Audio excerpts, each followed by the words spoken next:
Yeah, really, when we talk about looking for the connection to God, prayer is something that goes along with it, but there's something that's a bit unintuitive about it. How could it be that some small voice in my heart will truly make a change in reality?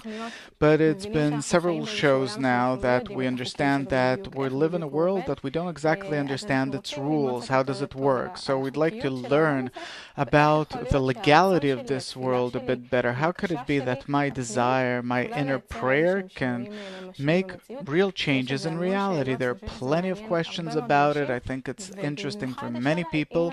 And especially the question is, if we do it correctly, how do we do it correctly? Then maybe we can really achieve the things that we want. I have a definition here by Wikipedia what a prayer is. No, no, no, no, no. Enlarge what we know. Let's start from there. No, no, no, no, no, no. If you want to talk to Wikipedia, then please take the definitions for the prayer from there. I don't want to follow their definitions at all, not even hear about them, or in some way to calibrate ourselves or measure myself according to Wikipedia. Okay, so we come from the assumption that we don't understand and we do want to better know. So what is a prayer? Why is it something that is so common, so instinctive for us? I think that even the most rational person, most secular person, if he suffers enough, at some point a prayer or a cry comes out of him towards something higher above him. Yeah, something above him. That's correct. First of all, we have to understand that we live in a certain reality, and we wish to change this reality through prayer, meaning we have one point, the beginning, and there is the other point, the end, where by the prayer I want to move myself from this state to that state, right? Yeah. Okay. What is the reality which I'm experiencing right now that I exist in? How is it formed? And how would I like for that other reality to be? And then the means in order to change reality.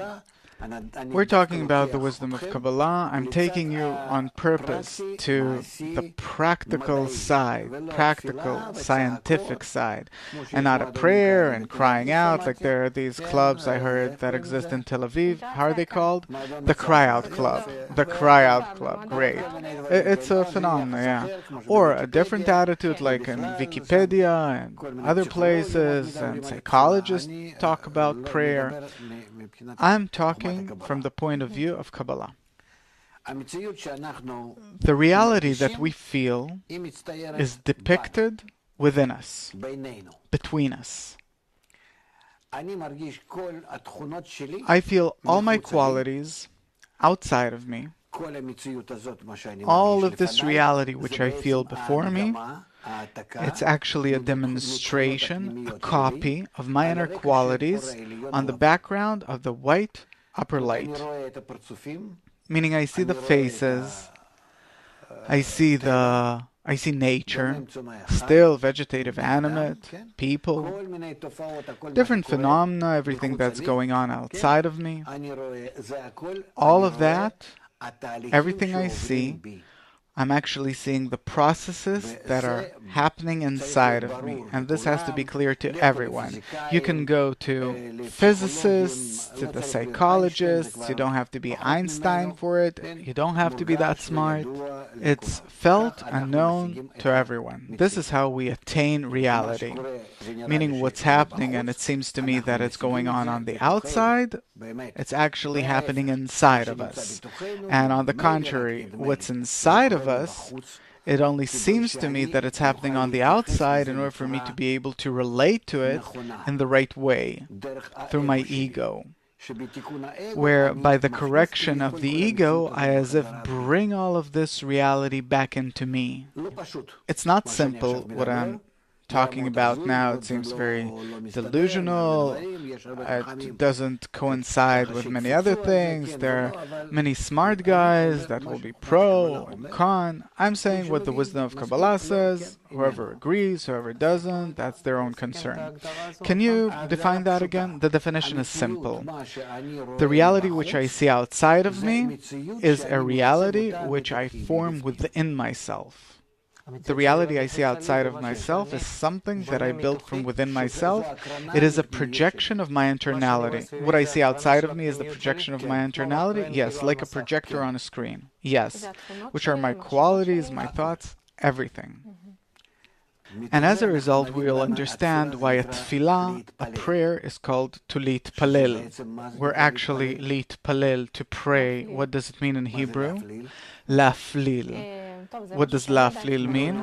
This is from what I know. It's not a common concept, but from what I know, that a person that wants to change, he sees what's uncorrected in him, and therefore he asks to change. It means to judge yourself. To litpalel, to pray, it means to judge yourself.